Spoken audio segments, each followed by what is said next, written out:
How do you pick and know that you've got a good business partner that's gonna help you crush it and build something big? I see whoever I'm partnering with, do they have the qualities that I don't have? I never do a 50-50 deal. It never works out. I've done it in the past and I got screwed over big time. Taking less 5% or 10% and keeping that bond and that relationship so you can make millions versus you going 50-50. My dad and his brother, they were 50-50 in the gas station business too. They split. And then they didn't talk to each other for almost 5 years. It's not worth doing that kind of shit. So you just make it fair. Whoever you shake your hands with, just make it fair. One of our best clients right now is a Major League Baseball Hall of Famer, and he drinks like there's no tomorrow. Like there's no freaking tomorrow, and he comes in and he gets his treatment to clean his bloodstream, to clean his organs, and then he goes back to drink. That's not a story I want to tell, frankly. What I hear is that you guys have an idea right now, which doesn't mean anything. If nobody buys it, who cares? How many companies got something to sell out there? Every one of them, right? But who can sell it? So what you need is a sales boss, which means someone's in charge of the fucking organization. I know who your perfect avatar is and who the leads are for or who's the perfect client. I get that. I know what your product does. Who's selling it? There's only going to be one queen in the house. Same thing with business. I got married, I moved out. If my wife was in that house with my mom, dude, they're button heads. Different cultures. She's older, my wife's young, she wants to do different things, right? Only one person should be in charge. Yeah, and I would never go 50-50, I'd go 49-51, because someone has to be the boss, period. There needs to be someone in charge, and as soon as there's two people equally in charge, you're done. Yeah, I always have a rule, okay? I don't fuck people, but I like to be in the position too. Yeah. Yeah. We have this freaking amazing, amazing offer. It's so unbelievably amazing, and it can really help people and change their lives. We just joined this company.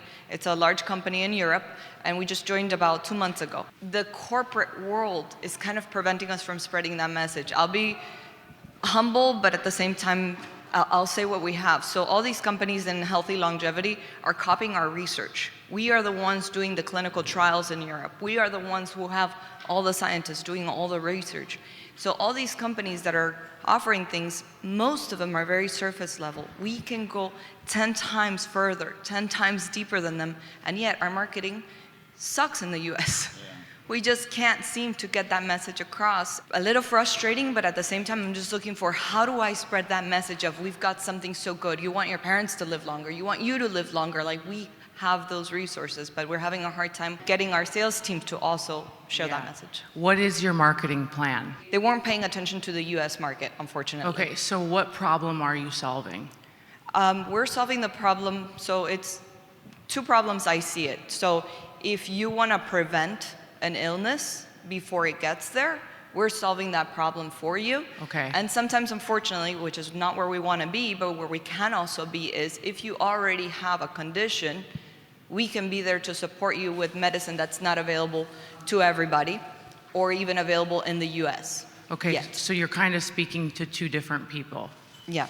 So you need to decide who's the #1 target avatar and go into that person's mind, heart, soul, all of it, live their life, what keeps them up at night. And you need to write a marketing plan that's gonna speak to that person, because I built a huge business on a lot of scientific products, Shilajit, protein from New Zealand, cleansing. I mean, we could talk science all day long, but you have to first talk about the problem, hook the consumer, and then build that trust over time, right? And so when it comes to that kind of product or service, you really gotta sell the problem. You gotta, like, marketing is everything. Our target market are individuals that need and want to invest in their health. So we are going after, obviously, business people and athletes. Why? Because they are able to afford it. Obviously, it's a high-end technology, but they also need to invest in their health because their business depend on them. They're the head of the whole organization. Athletes need this longevity because the longer they play, think about a football player, the longer they play, the longer their career. So that's our target market. Okay, so. Do you guys have leads? Because you said there's a problem. So is there leads? Yes or no? Yes, they are leads, so yes. Okay, so basically you don't have a sales team. We did. So we just hired 2 women in our sales team. Yes. You don't. Here's what you need. Who's the fucking sales boss? Okay, you're doing a bad job. Okay. The sales boss's job is to build the culture, build the organization, build the environment for killers to live in, to eat, sleep, and breathe selling, and create a rhythm inside the company that all these products get sold to every lead that comes in. Get it? So if you're the sales boss, either you are or you're not. And the sales boss is the person that is the best in the company. They can teach and train people to do what it is that they need to do all day long, and they literally hold everybody accountable all day long. They make it fun, they control the music, they set the tone every day themselves. And so what I hear is that you guys have an idea right now, which doesn't mean anything. If nobody buys it, who cares? How many companies got something to sell out there? Every one of them, right? But who can sell it? So what you need is a sales boss, which means someone's in charge of the fucking organization. Who is that? So that's me. Yeah, here. And so if you're gonna compete with me, Yes. I'm gonna look at your team, and you're gonna have to be the best, and your team's gonna have to love you. And you're gonna have to build a badass fucking team. I'm just telling you facts. So forget about, I know who your perfect avatar is and who the leads are for, or who's the perfect client. I get that. I know what your product does. Who's selling it? Hire the people that are evidence that it works, because you said they're not very convincing. It's probably because they're not on it. If you change my life with your product, I'll be your best salesperson. So if I were you, I'd be looking at the people that you've helped to kind of do that. And that's how network marketing, spreads so quickly, because you become a product of the product. Our CEO and founder reversed his biological age by like 5 years, 5.5 years. So keep telling that story. He did it. And for some reason, we're having trouble. So in Europe, the message is All right, clear, well, the listen, signs call are me clear. afterwards, reverse my shit, and I'll put you all over the internet. We'll get you leads. Yeah, that's There you go. There you go. So the thing with you is you got to tap into people's emotions whenever you're selling it, right? Like Brad said, you got to get those testimonials out there, because you're a high ticket sales, just like me. I'm a very high ticket sale too. You got to get a person like Brad or something like that who's highly influenced out there and change their life and get that out there. For an example, one guy touched my heart. His name is Nick Dosa. You know what I'm talking about, right? This guy was supposed to die, right? The doctor literally threw him out of nowhere while watching his blood work that you only have 6 months to live, to the point where he's on the bed and his family's sending him like videos of, hey, it's 2030, happy birthday, yada, yada. He showed me the videos, right? Then his friend calls him and says, get that from Colombia. It's gonna cost you about $200,000, but just try it out. He's like, you know what? I'm gonna die anyways. Let me just try it out. That one thing and the 3-month treatment completely got that cancer out of his pancreas, and he's alive today because of that. So you need people like that to talk about your business, because I would totally do that, right? If I'm about to die on my deathbed, like my dad, he has a heart attack, right? But if I can find that science based off of it, oh, Dad, we didn't know he doesn't drink, he doesn't eat, he's a healthy human being, right? But we didn't know that his 96% was one side clogged, 98% the other side was clogged. The doctors didn't even check his heart or anything like that. He regularly goes. But like your technology, if you had a story like that and you shared that story, we could have prevented him. Does that make sense? Yeah, that makes sense. One of our best clients right now is a Major League Baseball Hall of Famer, and he drinks like there's no tomorrow. Like there's no freaking tomorrow, and he comes in and he gets his treatment to clean his bloodstream, to clean his organs, and then he goes back to drink. That's not a story I want to tell, frankly, but he does, because he wants to continue to drink, which sucks. But Hey, so simplicity sells, and you are majorly overcomplicating everything. And I'm not picking on you. I just sound mean, but I'm not trying to be mean. But you're up here talking about science and shit. America's full of idiots. You know what I mean? Like, no, it's not full of scientists. They're full of emotional-driven people in America.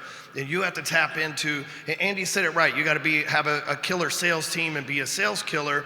At the same time, you have to be able to communicate. They asked you what you were selling, and you gave us a bunch of scientific stuff that flew over everybody up here's head.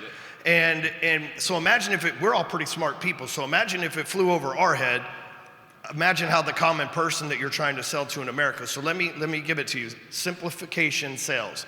You need an offer that's one sentence. How to get X without having to do Y. X represents what they want. Y represents what they don't want. It's a simple entrepreneurial algebraic equation, and like how to get 6-pack abs without working out. How to gain 20 pounds of muscle without going to the gym. You need something that's that simple. That's why the book, The 4-Hour Work Week, is so popular, because people are like, oh, I can get rich, I don't have to work. Fuck, that's awesome, right?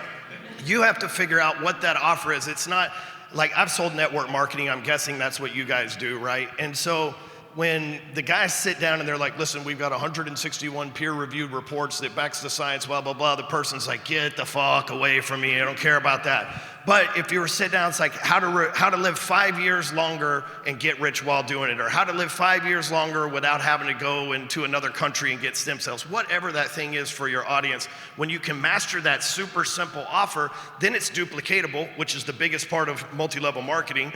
And then your salespeople can clearly convey that message, and then you'll make more sales and be able to touch more people. But it needs to be emotional. It needs to follow that algebraic equation. And once you nail that and quit overcomplicating stuff, then you'll make more sales.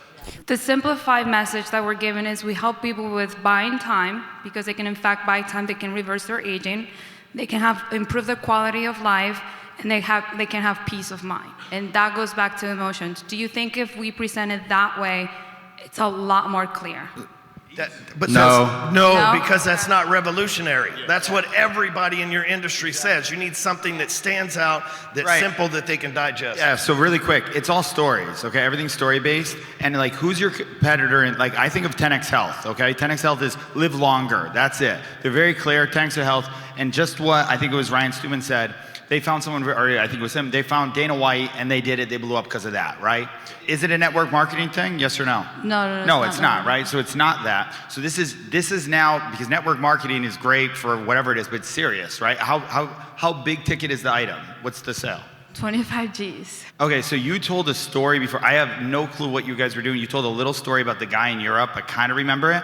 I would make that story very simple, very clear, and instead of telling your own story, have other people tell your story, right? More. And by the way, he's right. If you have leads, you need to close leads, right? It's a numbers game, sales a number game, but marketing is senior to sales all the time. I'm living proof of that.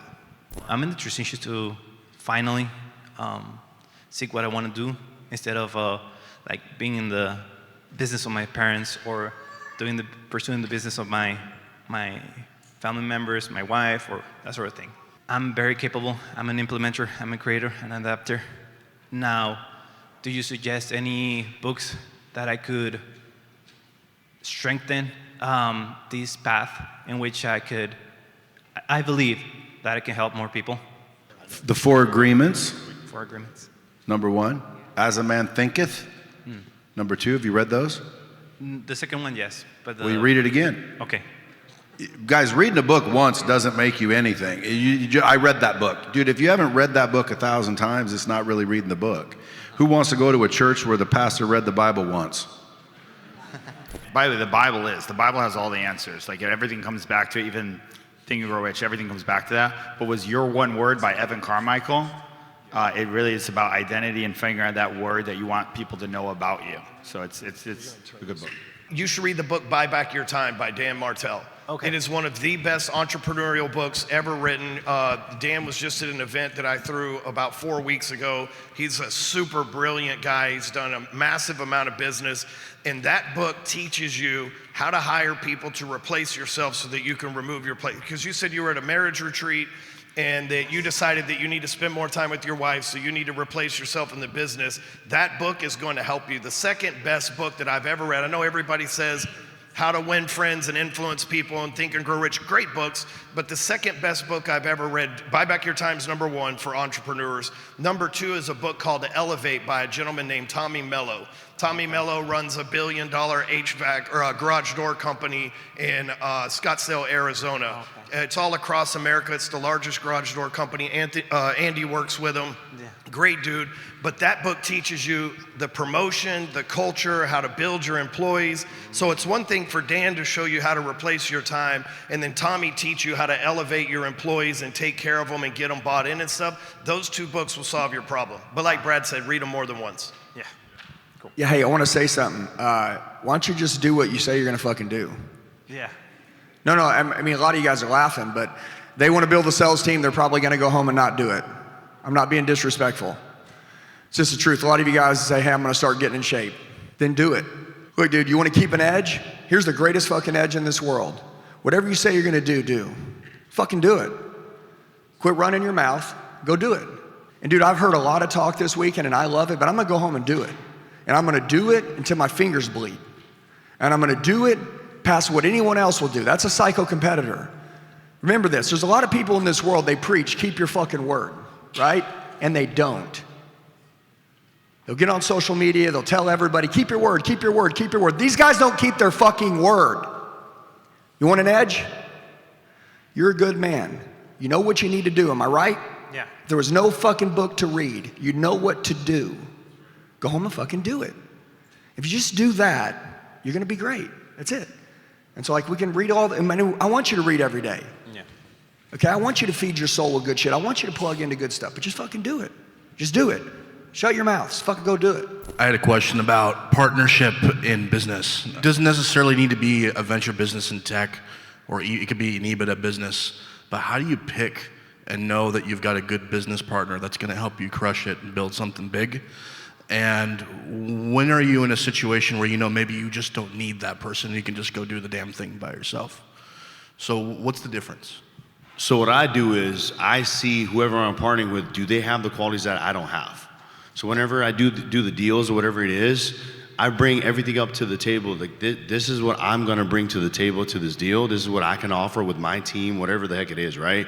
What can you offer? You can offer X, Y, Z. Now, can we work together? Are our like values and mission, are all they straight? And then the second thing what I do is I was telling this gentleman yesterday, is I never do a 50-50 deal. It never works out. I've done it in the past and I got screwed over big time, right? Never ever do a 50-50 deal. Whoever's gonna put up the more work, just you're better off taking less 5% or 10% and keeping that bond in that relationship so you can make millions versus you going 50-50. Because if that gentleman over there, he's running the business and he's doing more of the work and you're only putting 20-30% of it, just make it fucking fair. Yeah. Right? Like, so there's a company I bought 2 years ago, right? Improve Solutions. And we do a lot of import-export business. This guy was like, dude, can you buy out my partner? Let's go 50-50. I was like, I don't do 50-50 deals. Let's do this. I did the deal and everything. I said, I'll buy it. You run it since you know that, right? This is what I can do. This is what you can do. You keep 60%. I just need 40%. Yep. Right? But you got to hit these targets and everything. So we set the tone straight. He's like, bro, I love it. So it's fair for him because now he's going to grow the company. Right. And that's his qualities. But what I bring into the table is the sales, the marketing, the structure, all the other tactical stuff that he was missing. Right? So you got to make all your deals and your partnership fair because when I had the GNC and I had my partnership, right, I was doing all the work. I was grinding there, open, close, open, close, open, close. And at the end of the day, we're splitting. Right? And then there's a couple of the shady stuff that was happening, and it's 50-50. 50-50 never works, dude. My dad and his brother, they were 50-50 in the gas station business too. They split. And then they didn't talk to each other for almost 5 years. Yeah. It's not worth doing that kind of shit. So you just make it fair. Whoever you shake your hands with, just make it fair. Like I have business partners now, wouldn't be where I am without business partners. Had core values very clear on that. Just recently, I'm gonna be JVing, build an online course for a guy in Ukrainian. He just got crushed with the war, right? He had 26 coffee shop, doesn't have any. And we made it very clear that I'm gonna just provide the knowledge and the marketing, but he's gonna provide the knowledge on doing a franchise for a coffee shop, right? But what it was, I showed him my core values, I showed him where we're at, I vetted him as a person before I did the deal, right? Before we ink it, we're gonna go back and ink the deal. But that's what it is. The core values are key on that because that'll just dismiss anybody who's gonna stab you in the back later on. You know what I mean? It'll make it clear on what you're about, you know? Yeah. I mean, the value parts are all aligned, and I know that what my mission is and what we're focused on, right? So one of them is we're making it to where content can't be scraped by artificial intelligence. So that's already been built and done. So I have my other CTO, Wendell, we're 50-50, even though he's doing so much work. I almost feel like it's a little lopsided. So don't do 50-50 then. Yeah, then that's what I'm looking at. I want to give him 60% of it because without him, it's not possible. I mean, I'm doing the business stuff, right? And I came up with the concept, but without him, it doesn't exist. But that's one venture. And then the other part is more of an EBITDA business where we're doing AI and data solutions. And that requires, I think, more than just me to really run the ship because we need specialists in different verticals. And so this really, I think, requires me to find people that are equal partners with me rather than me just going, I'm the guy and I created this solution mechanism for AI and I make decisions. I want some people that kind of like a triad, I guess you could say, to build stuff out. But how do you find the right people that you know that you can run the distance with? I guess that's the question. You guys have built, really large 9-figure, 10-figure businesses. How do you know that's the right person? I don't know. I keep getting dicked by all my partners. That's why, Brad, that's actually one of the reasons why I asked I you, 'cause wouldn't you've have been through partners. it. I know would your not story. have Yeah. partners unless you need them. Yeah, that's why I'm asking you, because I know my your story. last, You've been through shit. my only partner now. I need that prick, or I wouldn't have him either. Yeah. Why? And it's not a thing. It's just because, again, there always seems to be, and I would never go 50-50. I'd go 49-51 because someone has to be the boss. Period. Yeah. Okay. So again, if I were to, coach somebody, because a lot of people think I'm a coach. I don't coach people, but I would tell you, don't get a partner if you don't have to. You can hire people. You can give them equity. Doesn't make them your partner. That's a difference. There's a difference right there. Well, because that super vote, I actually did that and it saved my ass. There needs to in the be last someone in couple of charge. And as soon as there's two people equally in charge, you're done. Okay. Yep. You're done. Okay, that's actually really good to know, because I've been kind of teetering with that back and forth and going, what's the right structure to keep everyone motivated? Because they have to be incentivized. Yeah, I always have a rule, okay? I don't fuck people, but I like to be in the position too. Yeah. Yeah. And that whole story that you had about that super vote, I actually did that for my contract. And that was the last company I had. It totally saved my ass. It really did. So thank you for that. You'll know what you have with somebody when they get pissed off, right? Yeah. So I would say before you're going to do a business deal with someone, always piss them off. We'll always, we piss a lot of our team off a lot, and then we get closer. And then the ones that we pissed off and they fucking showed us that they weren't really who they said they were, they're no longer here. Yeah. You And always so, know who somebody is when they don't get what they want. You see that real person in them when they don't get what they want. Yeah, like hold off on a deal. If you're gonna do a deal, just be like, hey, you know what? We thought about it, and we're gonna revisit this in 90 days. Yeah. Okay. And then if they trip out, then guess what, dude? All you're doing is you want to see how they react. When people don't get what they want, you see how they react. And so it's just important, man, because listen, there's gonna be problems. Okay, so I want to see how people act when there's a problem. Right. So in our Indian culture, when the son gets married, you live in the same damn household. You got a mom and you got a wife, right? Yeah.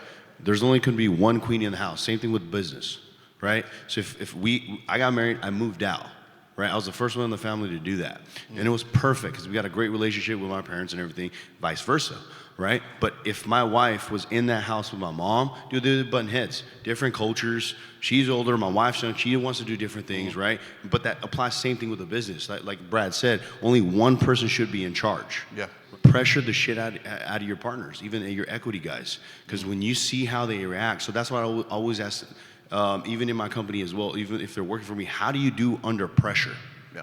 Right? And then you put them to the test.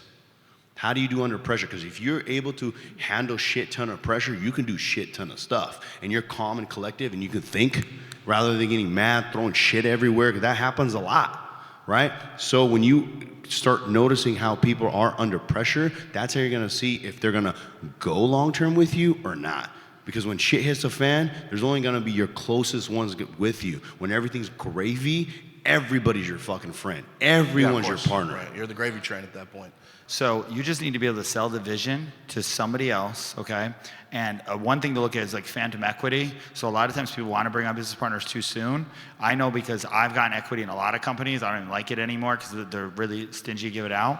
But what you do is I've seen nobody do with AI, all right? And actually a point for anybody to ask a question, when you get up, you should say your name, say what you do, and then ask your question. You have a chance to market yourself right here in the room. That's how I built all the time going forward, all right? Okay, cool. Thanks, guys. Appreciate it.